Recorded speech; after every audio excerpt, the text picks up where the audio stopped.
하나님께서는 우리에게 인생에 대한 미래를 허락하십니다. 우리가 죄 속에 있든지 아니면 온전한 순종에 있든지 하나님은 자신의 그 생명의 미래로 이끌기를 원하십니다.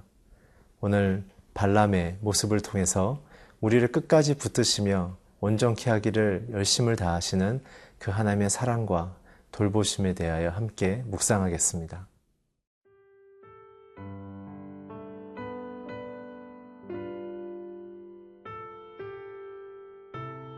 민수기 24장 12절에서 25절 말씀입니다.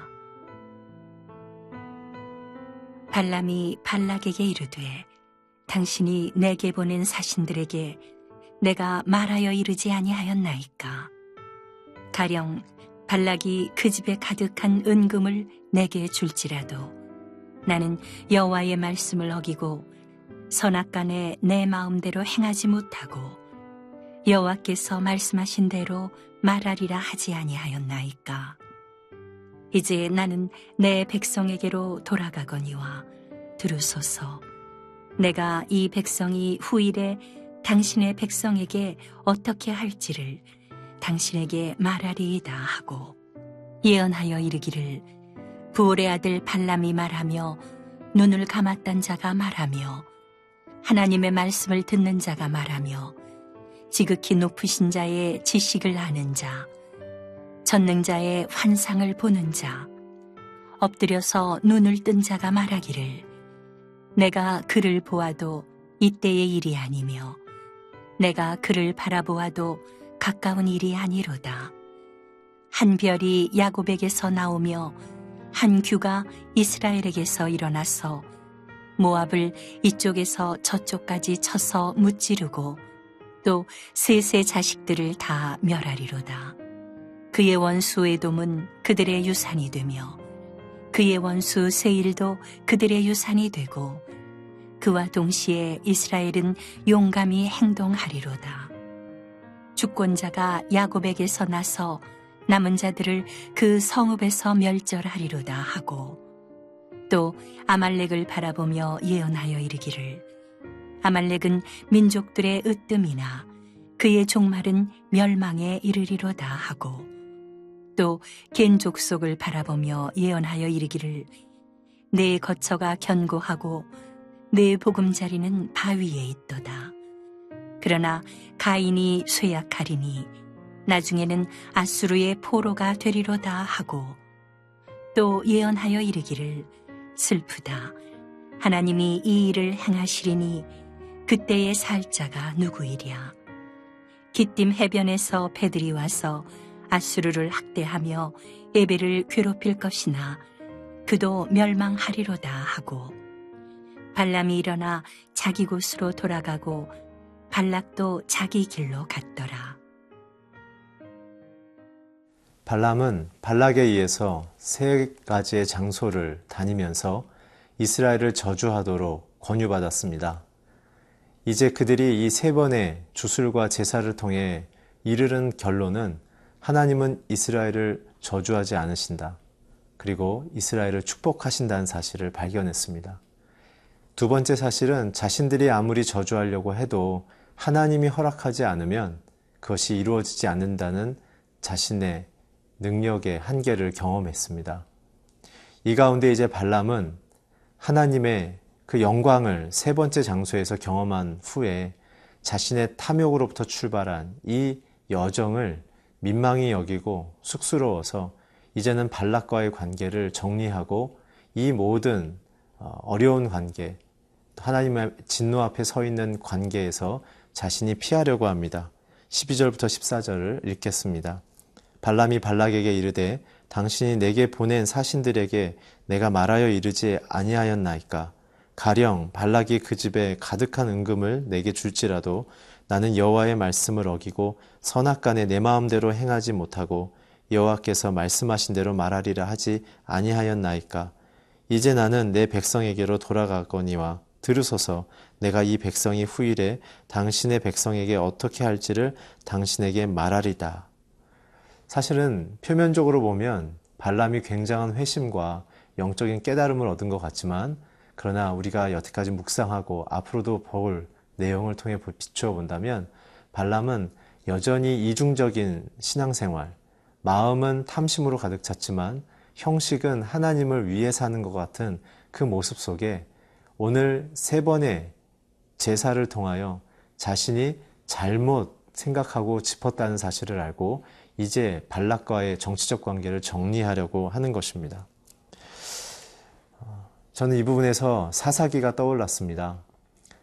사사들도 그 시대의 사람들의 잘못을 깨우치기 위해 선택받았지만 결국 모든 사사들은 또다시 자신의 죄로 인하여 죽어버리죠. 그것이 우리에게는 신앙의 허무여 절망을 보여주는 것 같은 표면적인 내용을 갖고 있지만 사실은 그것은 우리의 속사람은 완전한 죄인이며 우리 안에는 하나님 외에 선한 것이 없다라는 절대 구원이 필요한 그 필요성을 고백하게 합니다.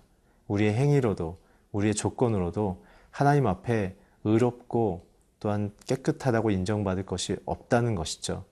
사랑하는 성도 여러분, 발람의 모습을 우리가 함께 묵상하면서 우리는 예수 그리스도만이 우리를 살릴 수 있으며 주님만이 우리의 생명이고 우리의 구원자란 사실을 다시 한번 감사하는 시간으로 우리는 나아가야 합니다. 계속해서 15, 16절을 읽겠습니다. 예언하여 이르기를 부올의 아들 발람이 말하며 눈을 감았던 자가 말하며 하나님의 말씀을 듣는 자가 말하며 지극히 높으신 자의 지식을 아는 자 전능자의 환상을 보는 자 엎드려서 눈을 뜬 자가 말하기를. 오늘 발람이 뜻하지 않게 하나님 앞에 선택받은 자들의 아름다운 모습에 대한 이야기를 합니다. 3가지를 보겠는데요. 첫째는 지극히 높으신 자의 지식을 아는 자.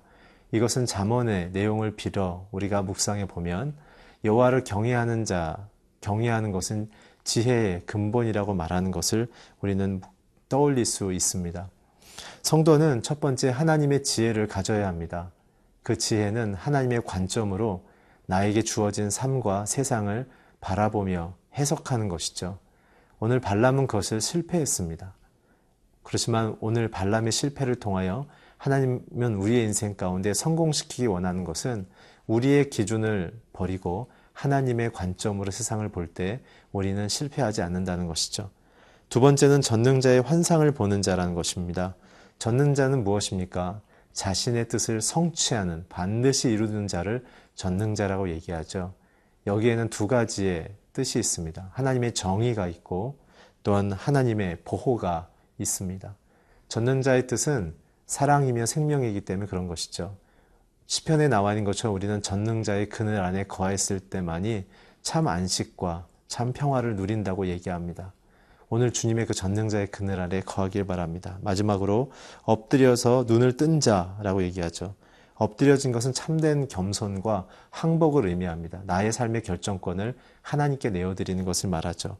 눈을 뜬 자는 무엇입니까? 영광이 임했을 때 발람의 눈이 열린 것을 본 것처럼 하나님의 그 영광을 사모하며 갈망하는 그 꿈, 우리가 사는 것은 하나님의 영광을 기뻐하며 사는 것이라는 그 믿음의 고백을 온전히 받아들이는 것, 그것이 우리의 인생에 주는 미래요 희망이며 승리의 모습인 것입니다. 사랑하는 성도 여러분, 발람의 부족한 모습을 통해 저와 여러분이 그리스도를 통하여 온전해지는 이 새로운 피조물의 영광의 삶으로 날마다 살아가기를 주의 이름으로 축복합니다.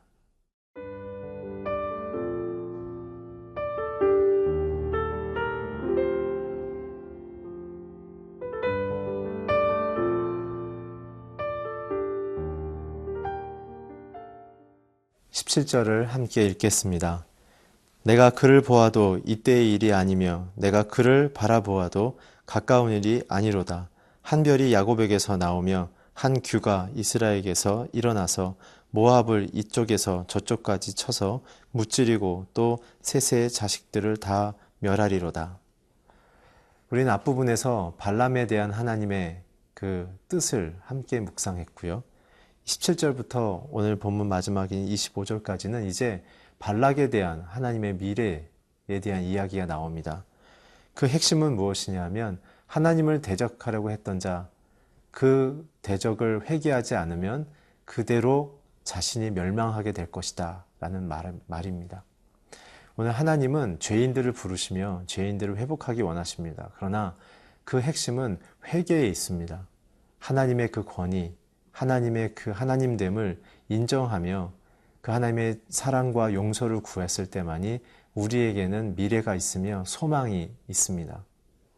그렇지만 오늘 발락은 끝까지 자신의 왕국에 대한 체제 유지를 꿈꾸며 이스라엘에 대한 두려움 때문에 그 하나님을 통하여 이스라엘이 저주받기를 원했던 것이죠. 그 이스라엘을 선택하신 하나님과 대적하고 있는 모습이라고 우리는 함께 묵상해 왔습니다. 오늘 계속해서 발람은 발락에게 저주를 선포합니다. 우리 18절 읽겠습니다. 그의 원수 에돔은 그들의 유산이 되며 그의 원수 세일도 그들의 유산이 되고 그와 동시에 이스라엘은 용감히 행동하리로다.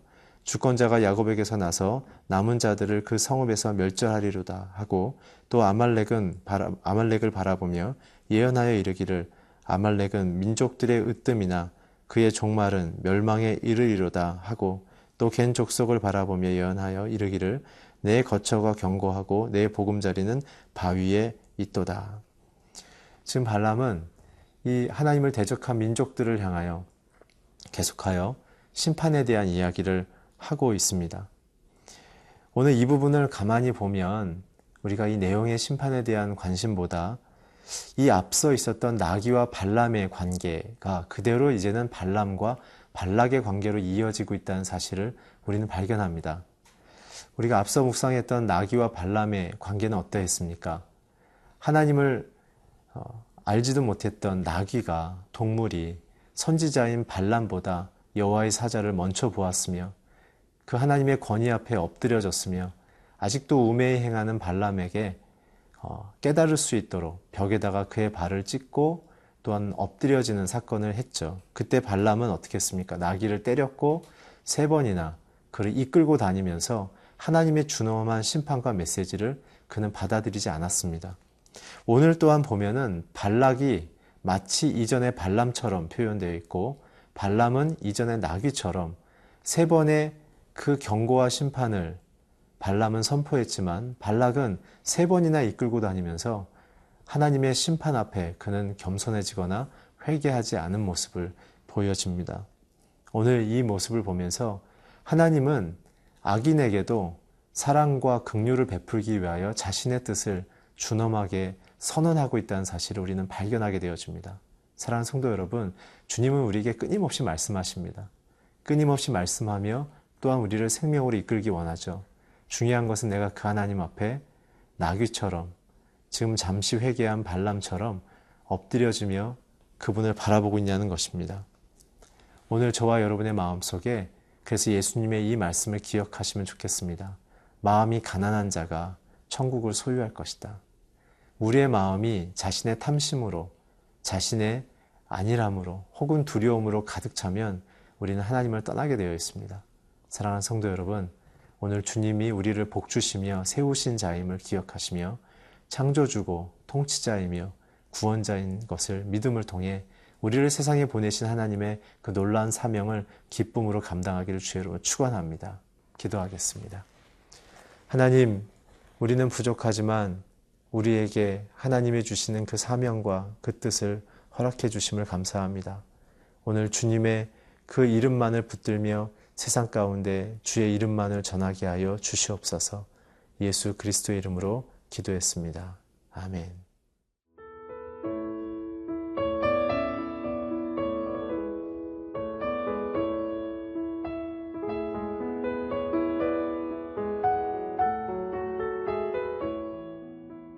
이 프로그램은 시청자 여러분의 소중한 후원으로 제작됩니다.